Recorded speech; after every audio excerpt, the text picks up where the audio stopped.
बातमी अमरावतीतून. अमरावतीत शिवसेनेच्या 2 जिल्हा प्रमुखांमध्ये वाद झालाय. गोपाल अरबट अरुण पडोळे यांच्यात वाद झालाय. अरुण पडोळेंनी हल्ला केल्याचा अरबट यांनी आरोप केलाय. गोपाल अरबटांनी शिवसेना नेते अभिजित अडसुळांची भेट घेतलीय. अरुण पडोळेंसोबत त्यांच्या मुलावर देखील गुन्हा दाखल करण्यात आलाय. त्यामुळे अमरावतीमध्ये शिवसेनेच्या 2 जिल्हा प्रमुखांमध्ये वाद झाल्याचं सध्या पाहायला मिळतंय. गोपाल अरबट आणि अरुण पडोळे यांच्यात हा वाद झालाय. तर अरुण पडोळेंनी हल्ला केल्याचा अरबट यांनी आरोप केलाय. गोपाळ अरबटांनी शिवसेना नेते अभिजित अडसुळांची या पार्श्वभूमीवर भेट घेतली.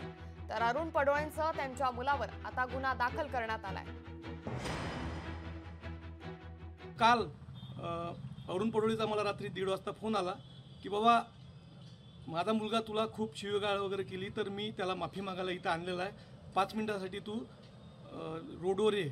मी तिथं गेल्यावर त्यांनी डायरेक्ट 15 ते 20 कार्यकर्ते सोबत होते आणि परत एक गाडी आली. असे 30 कार्यकर्ते माझ्या अंगावर एका दमानं भिडले आणि माझी पत्नी सोबत होती माझ्या.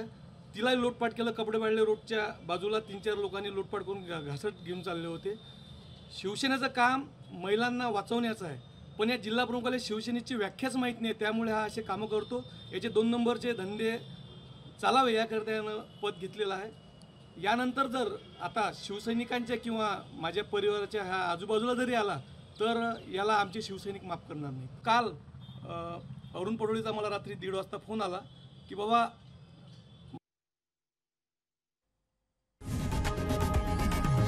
लोकशाही मराठी ऐका, पहा, जागरूक रहा.